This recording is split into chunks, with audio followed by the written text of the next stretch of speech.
কাদেরকে নাই করে দিতে চেয়েছিলাম আর কারা আসলে নাই হয়ে গেছে।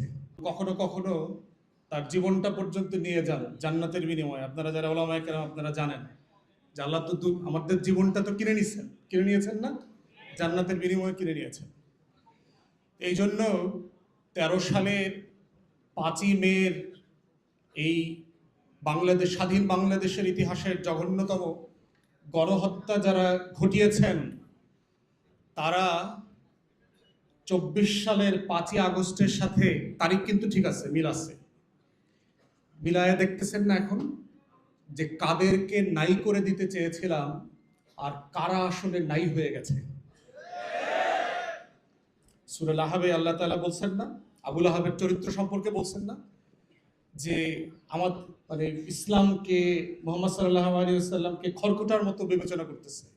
কিন্তু আল্লাহ তাআলা বলছেন যে ইতিহাস সাক্ষ্য দেবে আসলে যে কারা ইতিহাসের জায়গাতে পস্টারিতে গিয়ে কারা আসলে খড়কুটা হয়ে গেছে। এই জন্য আজকে এখানে দাঁড়ায় আমাদের প্রথমত হচ্ছে যারা এই আন্দোলনে শহীদ হয়েছেন তাদের সবার রুহের মাগফিরাত কামনা করা আমরা করছি, প্রথমত কাজ। দ্বিতীয় কাজ হচ্ছে এখানে দায়ের রেসপন্সিবিলিটি কোথায়? কাউকে না কাউকে তো এই গণহত্যার দায় নিতে হবে এজ এ স্টেট। আজকে এখানে আমাদের প্রিয় স্বপন ভাই, রতন ভাই আছেন, ওনারা বিএনপি আকারে না, স্টেট আকারে যেহেতু ওনারা সরকারে রাষ্ট্রকে রিপ্রেজেন্ট করেন, তাই আমাদের দাবি দাওয়াগুলো ওনাদের কাছেই বলতে হবে এবং ওনাদেরকে এই দায়ও নিতে হবে, রাষ্ট্র আকারে ওনাদেরকে দায় নিতে হবে।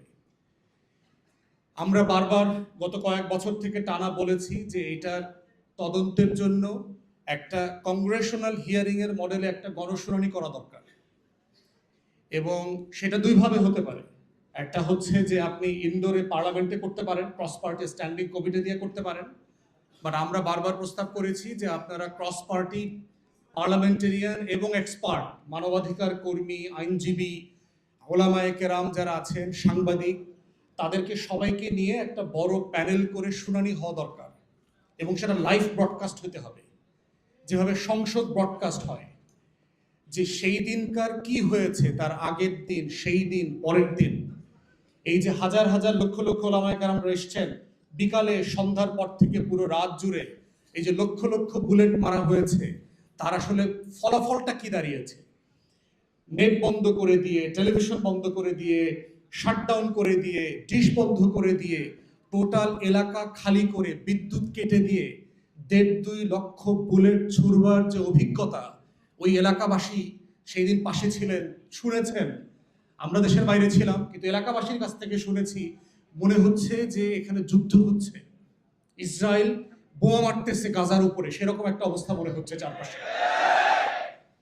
যে এটা যে একটা রাজধানী, এটা শহর, এটা যে মুসলমানের দেশ।